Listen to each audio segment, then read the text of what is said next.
Good morning po. Mga ilang minuto na lang po, mag-start na po tayo nating worship service po.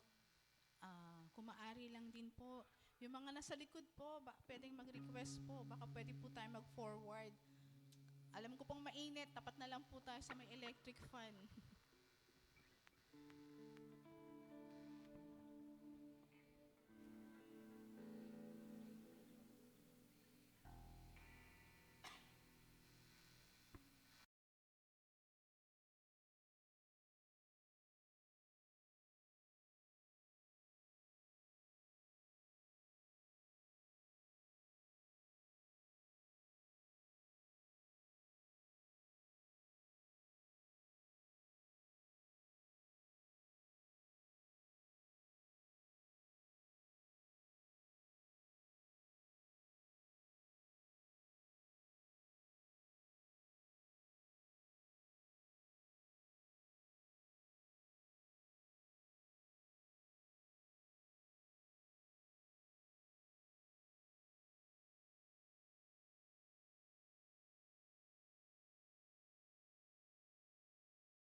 Ayan po, mag-start na po tayo. Sabi po sa ating call to worship na matatagpuan po sa Psalms 145, 1-9. I will exalt you, my God, the King. I will praise your name forever and ever. Every day I will praise you and extol your name forever and ever. Great is the Lord and most worthy of praise. His greatness no one can fathom. One generation commands your works to another. They tell of your mighty acts. They speak of the glorious splendor of your majesty and will meditate on your wonderful works. They tell of the power of your awesome works, and I will proclaim your great deeds. They celebrate your abundant goodness and joyfully sing of your righteousness. The Lord is gracious and compassionate, slow to anger and rich in love. The Lord is good to all, His compassion on all He has made. Let us pray po. Panginoon, maraming salamat sa oras nito, sa sandaling ito. Panginoon, maraming salamat na pinagkalooban niyo kami ng araw para purihin ka, sambahin ka, dakilain ka. Maraming salamat po, Panginoon, sa buong linggo na nandun ang pagpapala mo, nandun pag-iingat mo, nandun ang pagmamahal mo, Panginoon, at pagkalinga mo sa bawat isa. Panginoon, dinadalangin po namin ang oras na ito, ang sasandaling ito na ikaw po ang Panginoon, na maituon po namin ang puso't isipan namin na ikaw lang pong sambahin, dakilain sa puso't isipan po namin, Panginoon, na ikaw po talaga, Panginoon, ang aming isa-isip, Panginoon, sa puso, Panginoon. Ihanda niyo po kami, Panginoon, ang aming puso't isipan para maging open po ito na makinig po sa inyong salita, Panginoon, at sa maririnig po namin na magandang balita na nanggagaling sa inyo, Panginoon. Nawa, Panginoon, patnubayan niyo po kami, ang gagamitin niyo po sa araw na ito, Panginoon, at samahan po kami ng iyong mga anghel sa pagpupasasalamat sa iyo. Kalakip nito, Panginoon, humihingi kami ng kapatawaran sa mga pagkukulang namin, Panginoon, sa mga katigas ng ulo namin, sa mga kahinaan namin, Panginoon. Nawa, Panginoon, makita namin, Panginoon, ang grasya mo at biyaya mo sa bawat isa, Panginoon. At hipuin niyo po ang bawat isa at yakapin niyo po ng iyong pagmamahal ang bawat isa, Panginoon. Muli, Panginoon, binibigay po namin ang araw nito sa inyo, Panginoon, at makatagpuin niyo po ang bawat isa na nanarito, Panginoon. Ito pong aming dalangin sa inyong matamis na pangalan ni Jesus na aming tagapagligtas. Amen. Patuloy po tayo magpuri sa ating Panginoon. Tayo po, hinihiling ko na tayo po tumayo at pangungunahan po tayo sa mga awitin ni Sister Mira po. And maraming salamat po, Ate Ne, at salamat sa Panginoon sa oras na ito at sa araw na ito na muli tayo magkasama-sama na makapakinig ng salita niya, magka-fellowship at makapagbigay ng papuri sa Panginoon. Kaya ngayon, nanyayahan ko pong lahat na yung unang aawitin natin is maging panalangin natin sa buhay natin. Maging prayer po natin sa oras na ito, sa umagang ito, na hilingin natin sa Panginoon na siya yung talagang manguna sa atin, siya yung talagang humawak at ialay natin sa Panginoon yung ating mga buhay. Yan, tayo po yung umawit ng may panalangin sa Panginoon.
Hallelujah, Lord.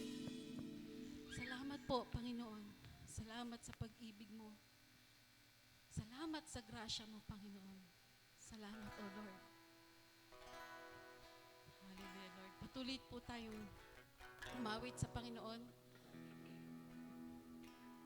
Patuloy po tayong tumulog sa Kanyang presensya.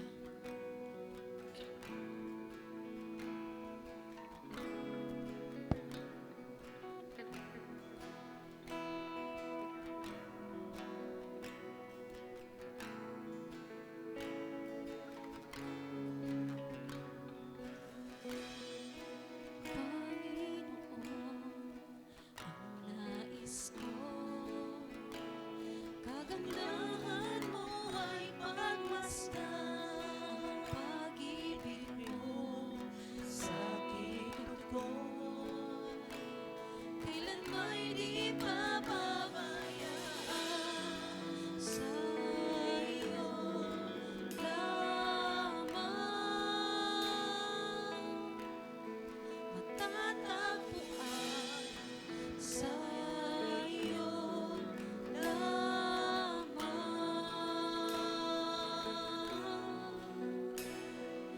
Mananatili sa iyong lilim, sasamba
atin pong patuloy na awitan ng Panginoon.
Tayo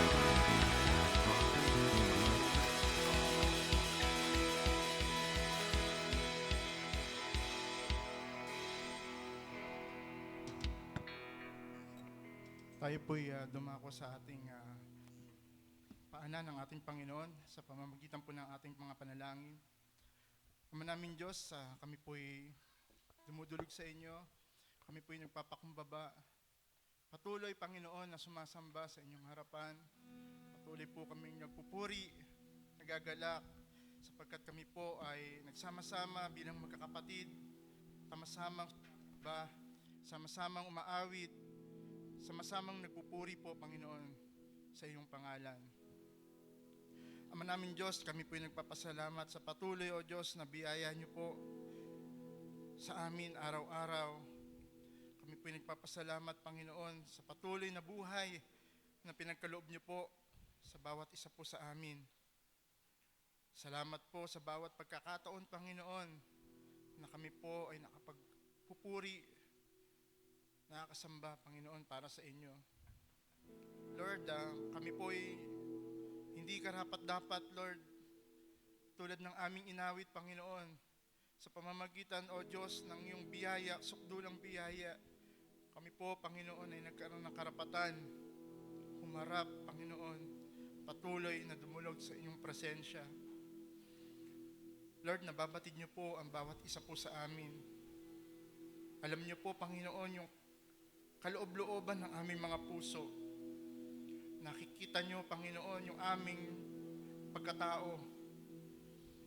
Sapagkat, Lord, ikaw yung Diyos, nakakaalam ng lahat ng bagay.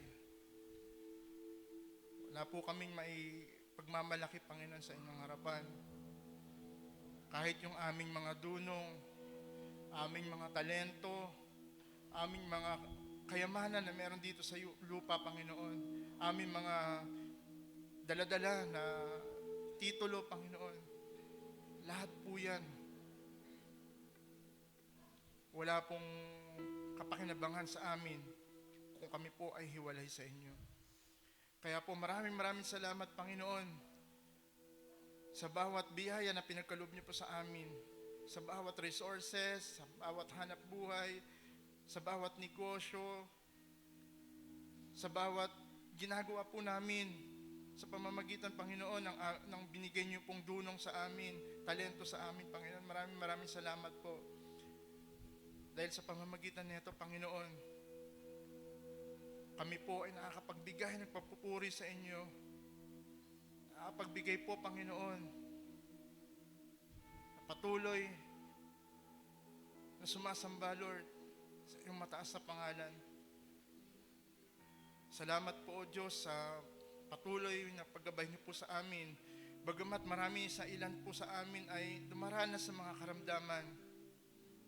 Lord, alam po namin na hindi po ito yung dahilan para kami po yung manghina. Sapagkat, Lord, yung buhay na pinagkaloob niyo po sa amin, batid po namin, Panginoon, ay ito yung pinagkaloob niyo lang bilang regalo po sa bawat isa. Di po namin hawak, yung buhay po namin, Panginoon, ito po yung hawak ninyo. Kaya po lubos po namin pinagkakatiwala, Panginoon, kung ano po yung meron po sa amin ngayon. Tuman na yung karamdaman, tuman yung mga trials, Lord, na dumarating po sa amin na minsan, Panginoon, hindi po namin maunawaan kung bakit po nangyayari ito. Ngunit, Lord, totoo po, ang pangako, Panginoon, na nangyayari ito, dumaranas kami, Panginoon, ng ganito upang kami po ay patuloy na lumapit sa wangis ng aming Panginoong Hesukristo. Pag sa ganoon, Panginoon, darating ang araw, patuloy, O Diyos, na makikita, Panginoon, ang kapurihan na meron kayo, Panginoon, sa pamamagitan ng iyong mga lingkod.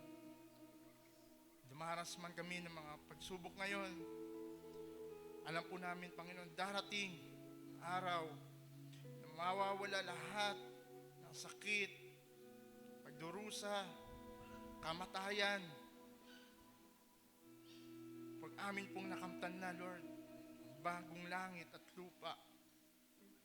Pangako pangako po sa bawat mananampalataya at kumilala sa aming Panginoong Jesucristo. Kami po ay nagtitiwala, Panginoon, lahat ng kaharian, anumang kaharian dito sa mundong ito, ito man ay pamumuno, ito man ay kataas-taasan, lahat pong yan, Panginoon, lahat ng tuhod na yan, Lord, ay luluhod sa inyong harapan at kikilala sa inyo bilang Hari at Panginoon na aming tagapagligtas at Diyos na makakasama sa buhay na walang hanggan, Panginoon, ng pangako niyo po sa bawat isa po sa amin. Maraming salamat, Panginoon, sa bawat pagkakataon, Lord, na kami po ay maging masaya, kapiling, Panginoon, ang aming mga mahal sa buhay, ang aming kapatiran, ang aming pangunguna, Lord, sa bawat ministeryo, Panginoon, ng iyong iglesia. Kaya po dumadalangin kami, Panginoon, sa aming mga liderato ng aming iglesia, especially sa aming church, Panginoon, na BCFC. Pangunahan niyo po, Lord, ang aming tagapangunang pastor. Kayo po ang patuloy, O Diyos, na manguna sa Kanya. Patuloy, O Diyos, na magpasakop siya sa inyo, Lord, sa pamamagitan, Panginoon, ng iyong biyaya sa aming pastor. Maging sa liderato, Panginoon, ng aming iglesia. Patuloy, O Diyos, ipasbas niyo po, Panginoon, ang iyong pangunguna, ang iyong dunong, Panginoon.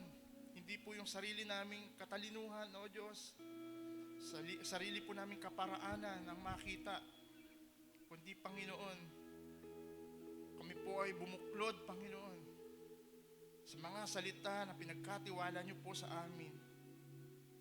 Lord, turuan niyo po kami at malinawan, Panginoon, sa bawat salita na nais ninyo. Turuan niyo po kami, Panginoon. Hindi po namin labis lahat maunawaan ito ng klaro. Ngunit, Panginoon, alam po namin sa pamamagitan ng banal na Espiritu na patuloy na kumikilos sa buhay ng bawat mananampalataya. Bawat isa po sa amin, patuloy po namin mauunawaan kung ano po yung nais ninyo sa aming buhay. Minsan pa, Panginoon, dalangin din po namin, O Diyos, bawat isa po sa amin. Tulungan niyo po kami, Panginoon, na patuloy maging masigasig sa paglilingkod sa inyo. Lord, alam po namin, Panginoon, na hindi po ito na napupunta lang sa mga bagay, O Diyos, na nakikita sa harapan. Gumagawa, Panginoon. Kung hindi, Lord, nakikita rin yung mga nasa likuran ng paglilingkod sa inyo. Especially, Lord, yung paglilingkod namin sa aming kapwa-tao. Paano po kami mahabag? Paano po kami magkaroon, O Diyos, ng parte upang sa ganun, Lord, umayos, patuloy na umayos ang sistema ng mundong ito. Sa pamamagitan po ng bawat isa po sa amin, makakatulong po kami sa pagbabago ng aming lipunan, ng aming komunidad, sa aming mga nasasakupan. Lord, patuloy yung transition nagmumula sa inyo, Panginoon, ay patuloy na magbubuklod ito sa pamamagitan ng pagmamahal nagmumula sa inyo. Hindi po sa pagmamahal yung sarili naming kapakanan, kundi, Panginoon, yung pagmamahal nagmumula at nanggagaling, Panginoon, sa inyo. Ganun din po, Diyos, dalangin po namin ang aming bansa. Marami po ang aming mga kapatid, aming mga kapwa Pilipino nakaranas, Lord, sa kalamidad, Panginoon, na nangyayari sa aming bansa. O Diyos, nababatid niyo po, Panginoon, ang aming mga pangangailangan. Alam po namin, Panginoon, nangyayari ang mga bagay na ito, dulot din ng aming pagkukulang kung paano kami trumato sa ganda, Panginoon, ng creation ninyo. Naabuso po namin, O Diyos, aming kapaligiran. Naabuso po namin, Panginoon, kung ano ang meron po kami. Marami sa ngayon nagkakaroon ng sakit dahil sa hangin. Na alam po namin na nagawa ito ng perpekto. marami ngayon ay nababaha dahil nagkulang sa mga puno. Ito yung magitan, Panginoon, na abuso namin ng mga bagay na ito. Kaya po, Diyos, titiwala kami na gamitin niyo po kami, Panginoon, upang sa ganon, manumbalik ang kagandahan, Panginoon, ng iyong mga nagawa. Dalangin din po namin ang bawat liderato ng aming bansa na kayo po, Panginoon, ang maging sentro kanilang mga kaisipan. Hindi po mga pansariling kapakanan lamang ang naiisip.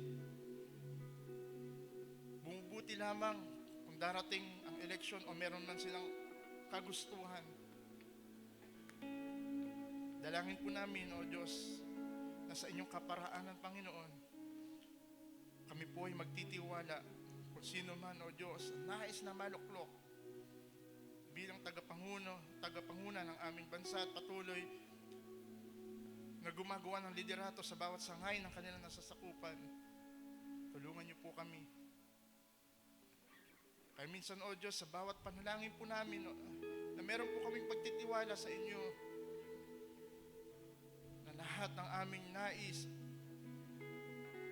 ay maisa sa katuparan, Panginoon, sa pamamagitan, Panginoon, ng iyong kalooban. Ito lamang, O Diyos, yung aming nais at dalangin, Panginoon, para sa inyo. Naway, kung inyong mararapatin, Panginoon, dinggin niyo po ang bawat panalangin ng bawat isa. Nakikita niyo po, Panginoon, ang bawat puso ng bawat isa po sa amin. Nababatid ninyo, Panginoon, yung aming buhay. Kaya minsan, O Diyos, sa iyo lahat ng papuri, pasasalamat sa pangalan ng aming Panginoong Hesus. Amen.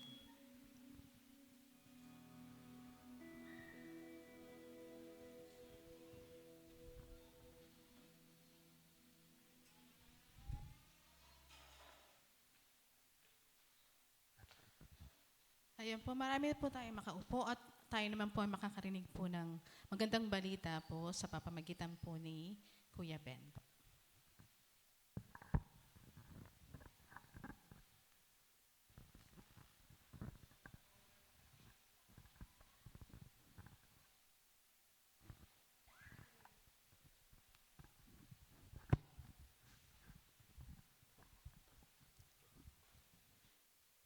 Magandang tanghali po sa ating lahat. Napakaganda po nung inawit natin kanina. Dakilang pag-ibig na mas malawak pa sa aking kasalanan, maging sa kasalanan man ng buong mundo. Ganoon kadakila ang pag-ibig ng Diyos sa atin upang tayo maging bahagi ng kanyang komunidad. At yun po ang ating pag-uusapan, the community of the King. What a glorious day with the sun already shining brightly. Salamat sa Panginoon, sumikat na yung araw. Mapapatuloy ko na yung aking mga sinampay.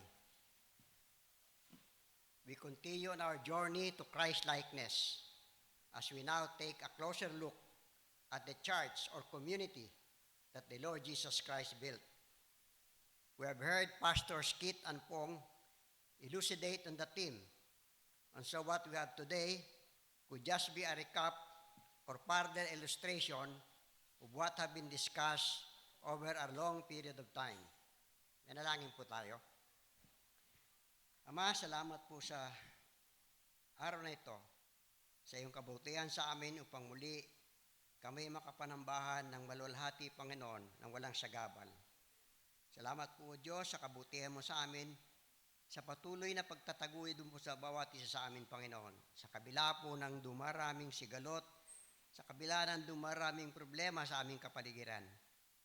Salamat po, O Diyos, na kami tinataguyod mo. Ganun din po, hindi lang namin yung pagpapala sa mga kapatid namin na wala pa rito ngayon o hindi maaari makadalo sa araw na to. Iyo po silang patuloy na kalingahin at pagpalain, Panginoon. Tunay ng pagpapala mo po sa amin. At ngayon po, Lord, ihanda mo aming mga puso at isipan sa pagtalakay po namin ng mga bagay na gusto mo mangyari po sa amin, Panginoon. Salamat po, Lord God, sa kabutihan mo sa amin. Patuloy mo nga pong pagpalayan ng BCFC upang maging daluyan ito ng iyong pagpapala, Panginoon. Upang sa aming kapaligiran ay higit kang mapapurihan, higit kang madakila, Lord. At higit na marami ang makinabang sa iyong pag-ibig, Panginoon, sa iyong pagpapatawad. Salamat po, O Diyos. Alam mo po ang mga hiningi aming mga puso. Kahit hindi po namin masambit, alam po namin, Lord God, na dininig mo na ang aming panalangin kahit na gaano ito katahimik, Panginoon. Salamat, O Diyos. Pagpurihan ka po, Panginoon. Papurihan ka at dakilain, Panginoon, sa araw na to. Sa ngalan ni Jesus. Amen. Backdrop. What the community was when Jesus came. Bago po dumating ang Panginoon, ano po ba ang kalagayan ng komunidad ng tao? Meron pong 3 uri ng tao nung abutan ng Panginoon. 2 pala ang inabot niya. Una, yung natural man or your self-centered man na walang inisip kundi ang sariling kapakanan. Sabi po ng 1 Corinthians chapter 2, verse 14, a natural man does not accept the things of the Spirit of God, for they are foolishness to him, and he cannot understand them, because they are spiritually appraised. Unbelievers, or what we term as non-Christian, the Christian being a follower of Jesus Christ. The non-Christian or unbeliever cannot understand God as their minds have been dimmed by things of this world. Their only reality is what they can perceive, what they can see, hear or touch, or feel or use. Yun lamang ang realidad nila. Anumang bagay na magagamit at pakikinabangan. Yun po ang self-centered man. It is as if a veil has been placed before their minds and hearts that they could not really grasp what is right before them. Thus, the unbelievers cannot appreciate the concept that God's Spirit dwells in the believer. Ulitin ko po, the unbeliever cannot appreciate the concept that God's Spirit dwells in the believer. Even the decision to invite Jesus Christ into one's heart and surrender his life to him is unusual to an unbeliever. They could not understand why a Christian would desist from vices like heavy drinking or smoking, and worse, shying away from the pleasures of the flesh. It all seems silly to them. Kalokohan. Just as a tone-deaf person cannot appreciate fine music, the person who rejects God cannot understand God's beautiful messages with the lines of communication severely broken. He or she won't be able to hear what God is saying to her or to him. Pangalawang uri ng tao, the carnal man. The self is on the throne. Interests are directed by self. Christ is dethroned and not allowed to direct man's life. Pinuna nga po ito ni Kuya Bok, sabi niya, kung dethroned si Christ, ibig sabihin, dati nasa trono ng puso niya. Pero tinanggal niya sa trono ang Panginoong Hesus. 1 Corinthians 3, verses 1 to 3. Brothers, I could not address you as a spiritual, but as worldly, mere infants in Christ. I gave you milk, not solid food, for you were not ready for it. Indeed, you are still not ready. You are still worldly. For since there is jealousy and quarreling among you, are you not worldly? Are you not acting like mere men? Ibig sabihin, nakakilala na po ito. Pero higit na mahalaga sa kanya ang buhay sa mundo. Carnal Christians cannot experience the abundant and fruitful life because he is either uninformed about it or has forgotten God's love, forgiveness, and power. His center of being is himself, what he can acquire, enjoy, and possess, unmindful even of the harm he does to others, so long as he achieves what he wants. Wala siyang pakialam kung may masaktang iba. Makuha lamang niya ang gusto niya. Ito po yung self-centered carnal man.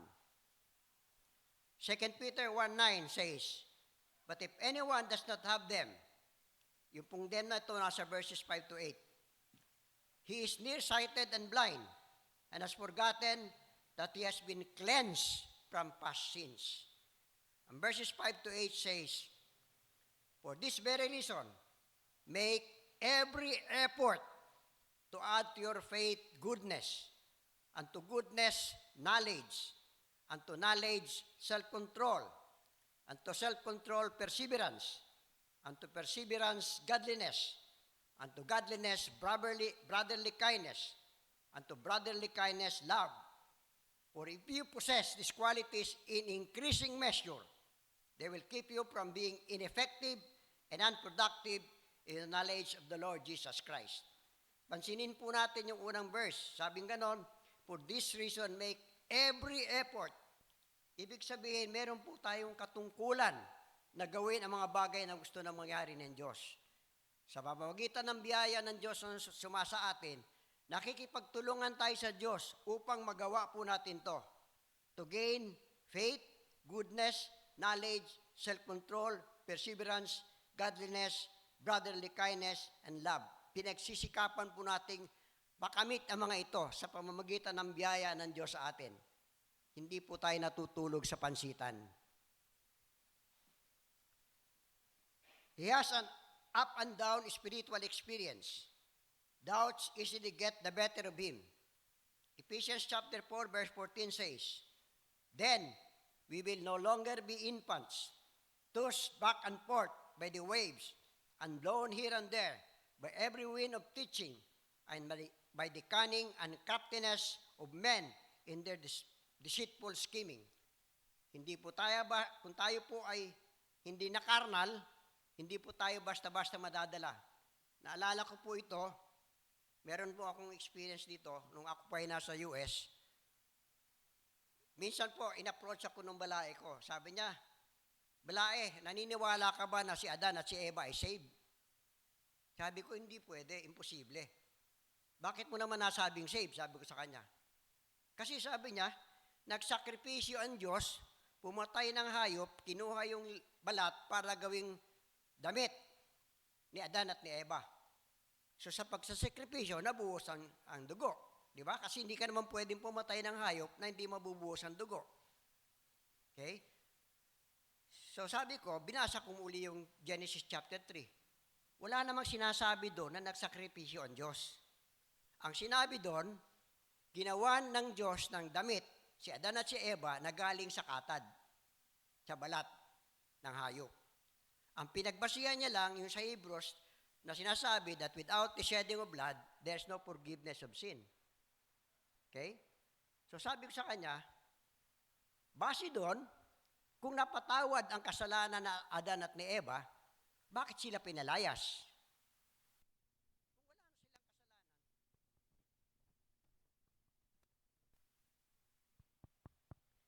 Kung napatawad ang kasalanan nila, pa sila pinaalis ng Diyos sa Garden of Eden. At hindi lamang basta pinaalis, binantayan pa ng cherubim yung pintuan at nilagyan ng flaming sword na pabalik-balik para siguruhin hindi makapasok uli. Bakit? Nang sa ganon, hindi sila makakain ng bunga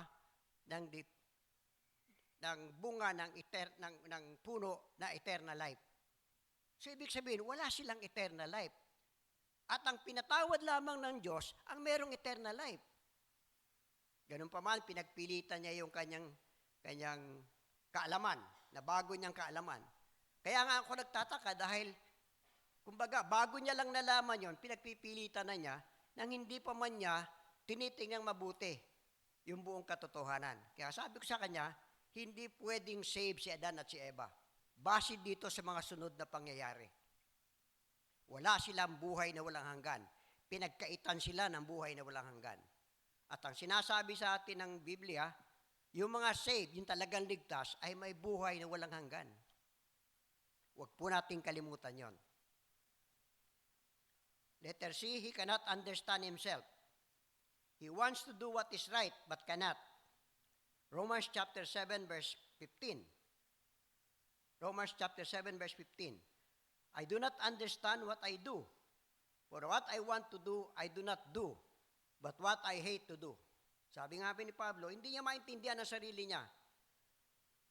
Hindi niya maintindihan kung bakit yung ayaw niyang gawin, as yan ang ginagawa. At yung gusto niyang gawin, hindi niya magawa. So ito po, sumasalamin, sa palagay ko po, sumasalamin sa bawat isa sa atin. May mga bagay na gusto na nating huwag gawin, pero ginagawa po natin. May mga bagay na gusto nating gawin, pero napipigilan tayong gawin. Letter D, he fails to draw from the power of the Holy Spirit to live the true Christian life. Galatians 5 verses 16 to 18 says, so I say, live by the Spirit, and you will not gratify the desires of the sinful nature. For the sinful nature desires what is contrary to the Spirit, and the Spirit what is contrary to the sinful nature. They are in conflict with each other, so that you do not do what you want. But if you are led by the Spirit, you are not under law. Let us see the spiritual man, the Christ-centered, directed life. One who is directed and empowered by the Holy Spirit. Pag-uusapan po natin to sa susunod na section. Roman numeral 2, the onset, Christ building his community. Matthew chapter 16, verse 18 says, and I tell you that you are Peter, and on this rock I will build my church, and the gates of Hades will not overcome it. This particular verse is mainly used by the Roman Catholic Church in identifying Peter as the foundation of the church the Lord Jesus Christ built. Personally, I do not agree with their contention and dispute their claim based on 3 reasons. Unang dahilan, the Bible is accurate and precise in all its pronouncement. It observes logic and reason, as well as correct grammatical construction. Let's break down the verse, observing the grammatical construction. And I tell you that you're Peter, second person po ito. And on this rock, that's third person. I will build my church, that's first person. So, inihiling ko po, lalo na po yung mga mag-aaral sa atin dito, konsultahin niyo yung mga teachers nyo sa English. Kung tama ba yung contention ko. Thus, when the Lord Jesus said, and on this rock, he was no longer referring to Peter, shifting from second person to third person. If the Lord meant Peter as the rock, the correct grammatical construction would have been, and I tell you that you are Peter, and upon you, Peter, I will build my church. That would have been a consistent second person pronouncement on Peter. Number 2, a rule in Bible interpretation requires correlation. You consider other verses pertaining to the same subject or topic. No other verses, either in the Old Testament or New Testament, pertaining to the rock refers to Peter. All other verses pertaining to the rock points to the Lord Jesus. The church would necessarily require a stable foundation, and Peter has shown himself to be unstable in many instances. Jesus, in many occasions, pointed to a rock for stability, like in Matthew 7:24. Therefore, everyone who hears these words of mine and puts them into practice is like a wise man who built his rock on a rock. Naalala ko po dito yung experience ko sa construction kasi meron po akong kaibigan na nag-aral din sa Mapua. Siya po ngayon ay naging isang inyenyero at involved po siya dito sa build project. Ang kanya po kasing linya ay geotechnical.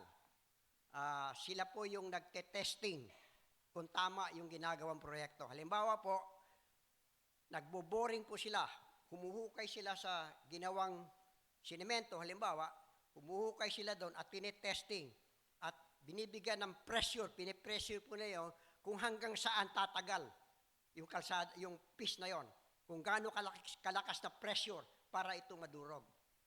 Kung napansin po ninyo, may mga pagkakataon po sa highway, may makikita kayong tao na may hawak na counter. Binibilang yung tumadaang sasakyan. Meron pong nakalatag na kable, pero binibilang po niya. Kasi po, para maunawaan nila, gaano karaming sasakyan ang dumadaan sa bahagi nyo ng kalsada upang ma-determine gaano kalaking puwersa ang kakayanin ng kalsada na yon. Okay? Now, base po doon, malalaman nila kung anong klaseng construction ang dapat gawin. Kung gaano karaming sako ng semento, kung gaano karaming buhangin o bato, o gaano kalalaking bakal ang ilalagay para po masapatan yung pangangailangan ng pressure. Meron po akong subject sa college noon,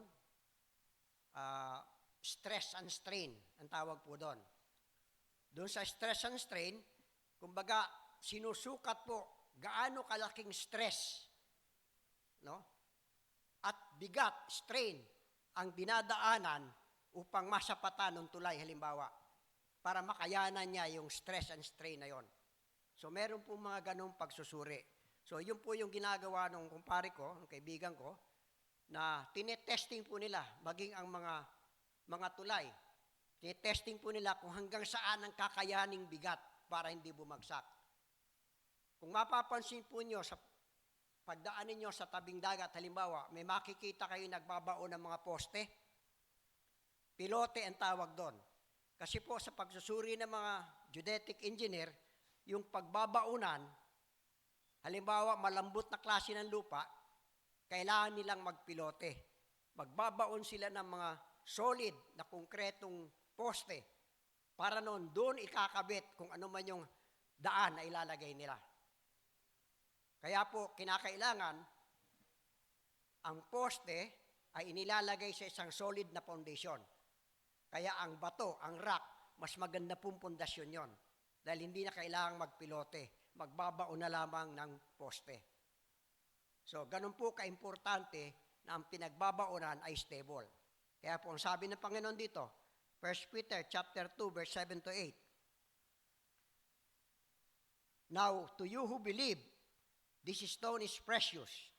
But to those who do not believe, the stone the builders rejected has become the capstone, and a stone that causes men to stumble, and a rock that makes them fall.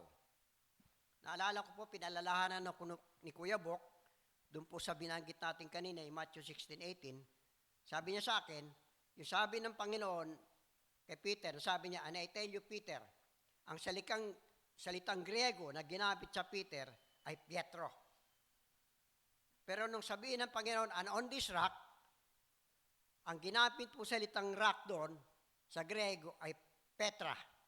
So magkaiba po yun. Kasi yung Petro, ibig sabihin, isang uri na bato na pwede pang galawin. Pero yung Petras, immovable rock, hindi mo magagalaw na bato. Kaya po, magkaiba. Doon sa sinabi ng Panginoon, I tell you are Peter, Petra, and on this rock, Pietro. The Lord Jesus then began calling his disciples to implement his desire to build his church, his community, in accordance with his express purpose in John chapter 10, verse 10. I came that they may have life and might have it abundantly. Ito yung gusto mangyari ng Panginoon. Kaya tingnan po natin ang sarili natin. Totoo, meron tayong eternal life. But do we have an abundant life? Nung sabihin po ng Panginoon ito, hindi niya nilimit yung abundant life sa spiritual life. Wala siyang limitasyon binigay. So, ibig sabihin, ang nais po ng Panginoon sa atin ay buo, whole, na abundant life. Hindi lamang sa spiritual, kundi maging sa material. So, bakit wala tayong ganon?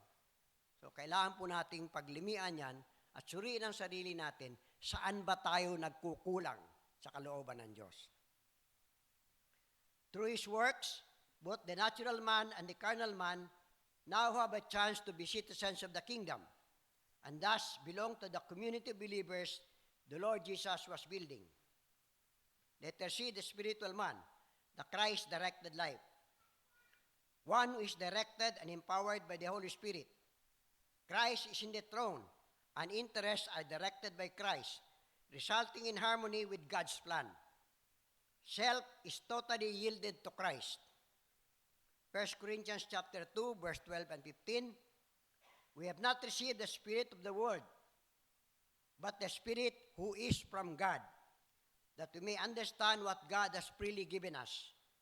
The spiritual man makes judgments about all things, but he himself is not subject to any man's judgment. Romans 5:8-10. But God demonstrates His own love for us in this: while we were still sinners, Christ died for us. Since we have now been justified, underline justified, by His blood, how much more shall we be saved from God's wrath through Him? For if when we were God's enemies, we were reconciled, underline reconciled, to Him through the death of His Son, how much more, having been reconciled, shall we be saved through His life? Not only is this so, but we also rejoice in God through our Lord Jesus Christ, through whom we have now received reconciliation. Yung underline po natin, justified. In theology, it means declared or made righteous in the sight of God. When justified, it means a person is believed to be worthy, redeemed, or absolved. It's like a judge pronouncing you not guilty. Ginastify ng Diyos sa pamamagitan ng biyaya, not guilty. Reconciled. Restore friendly relations or cause to exist in harmony. Reestablishing relationships. Christ has reconciled us to God and to other people. So, hindi lamang po ito nireconcile ng Diyos sa Kanya, nireconcile niya po tayo sa isa't isa. Many barriers exist between people: race, social status, sex, personality differences. But through Christ, these barriers are broken down. Example is Onesimus' relationship to Philemon, from slave to brother. That's in Philemon verse 6. Onesimus and Philemon are now members of God's family, equal in Christ. Yung dating alipin, kapantay na ngayon ng kanyang amo.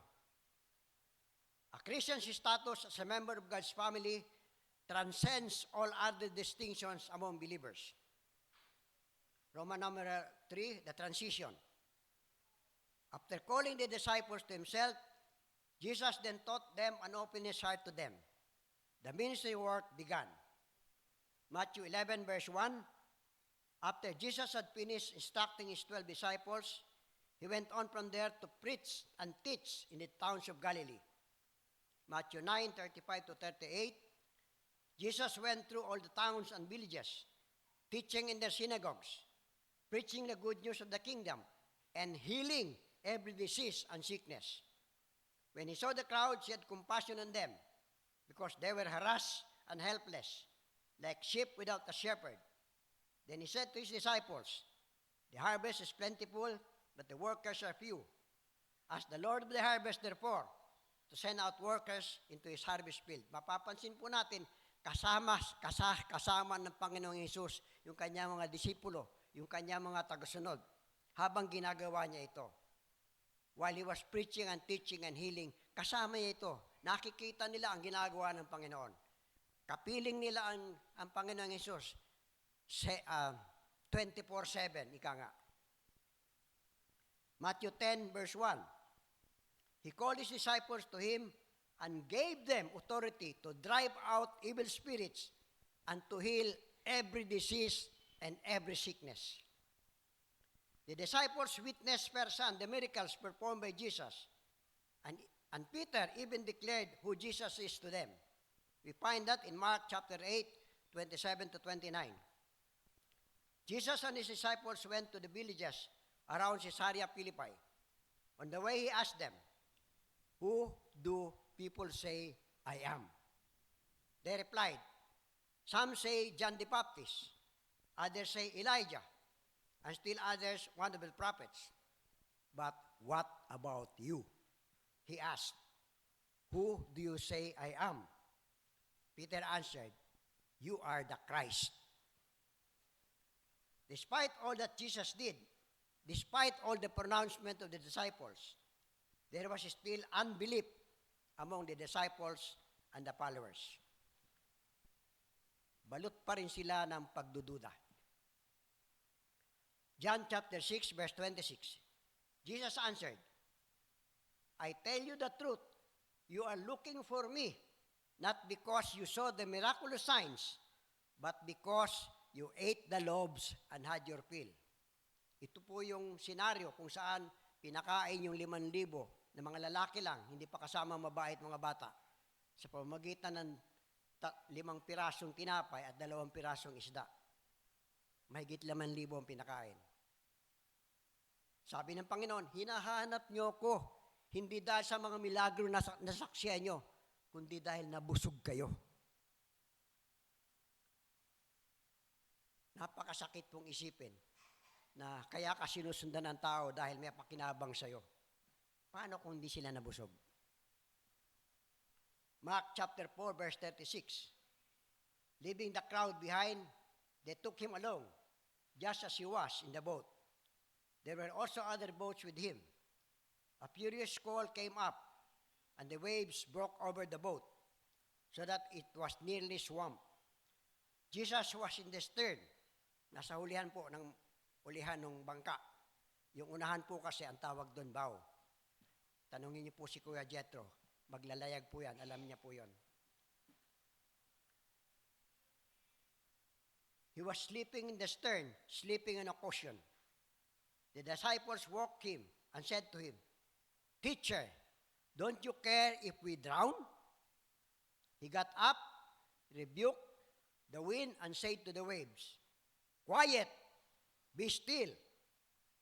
Then the wind died down, and it was completely calm. He said to his disciples, Why are you so afraid? Do you still have no faith? Most likely, each one of us are like the disciples.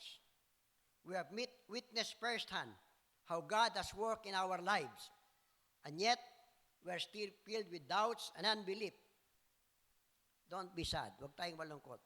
We are in good company. Kasi mga disipulo man, gandun din sila.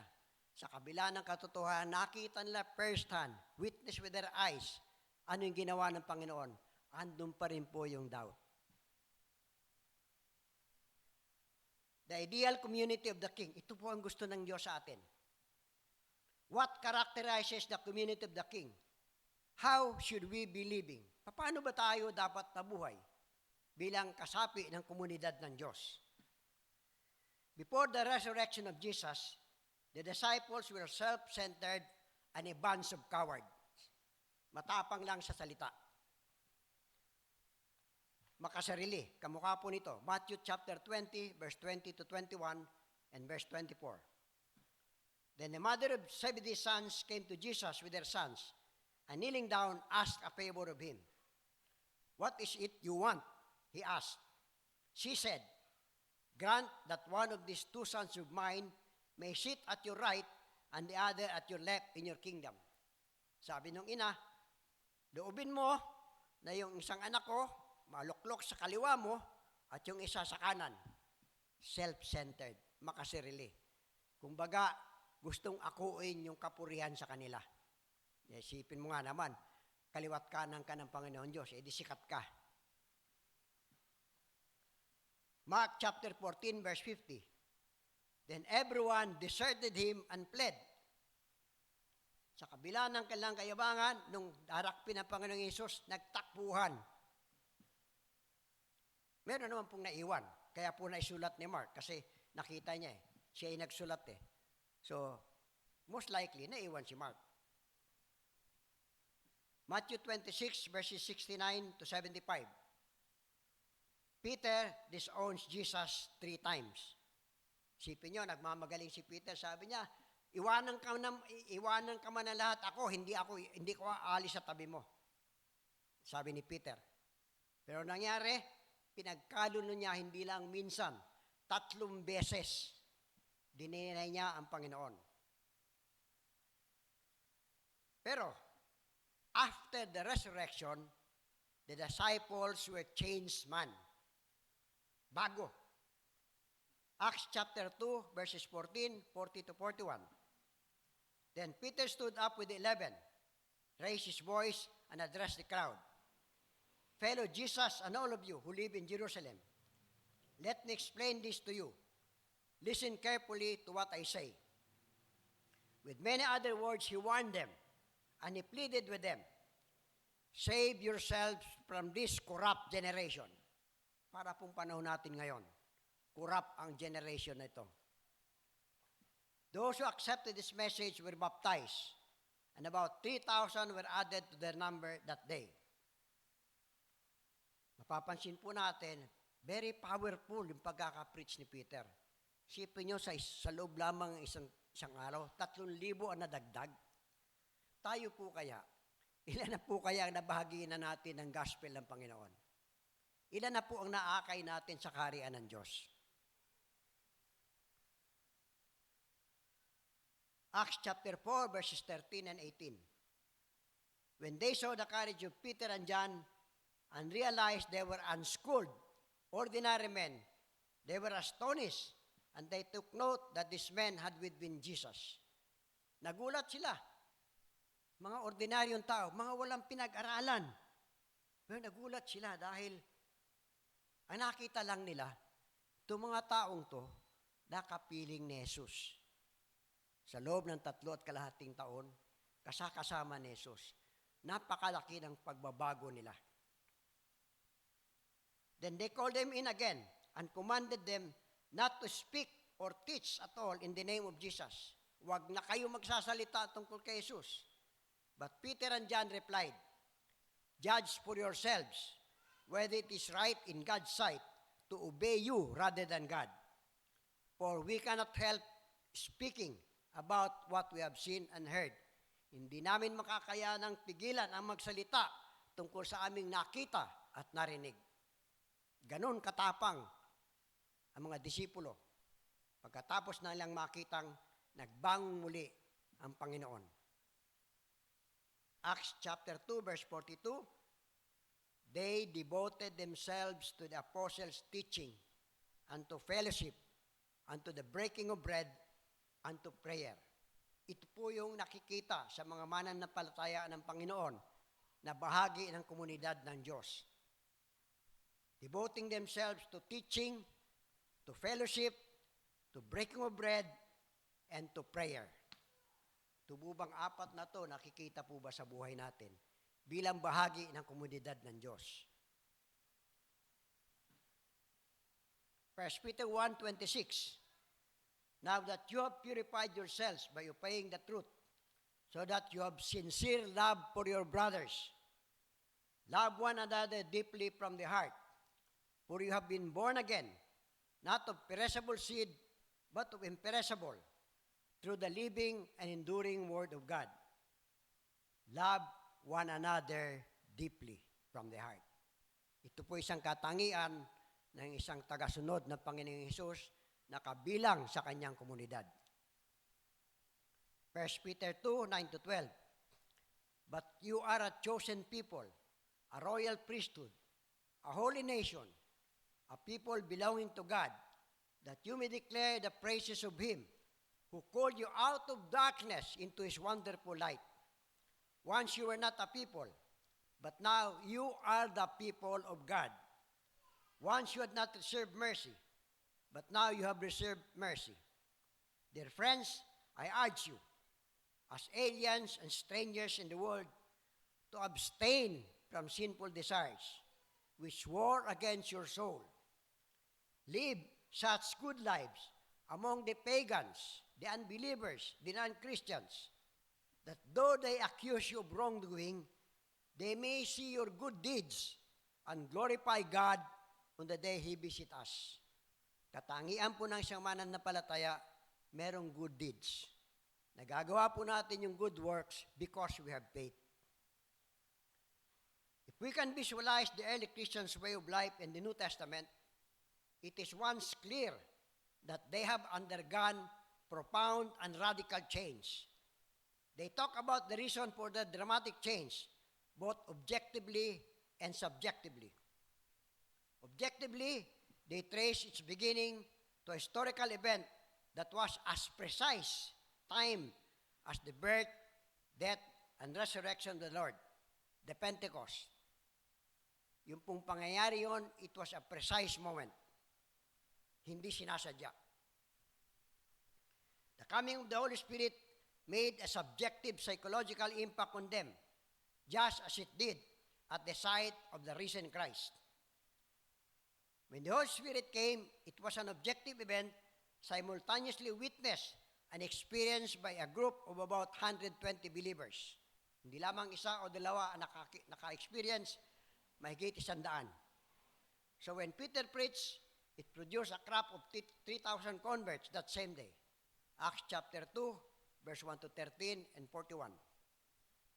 The disciples, being Jews, were accustomed to reading on their Hebrew scriptures how their ancient heroes and spiritual leaders have been empowered by the Holy Spirit. Christ himself, while on earth, claimed to perform his miracles by the power of the Holy Spirit.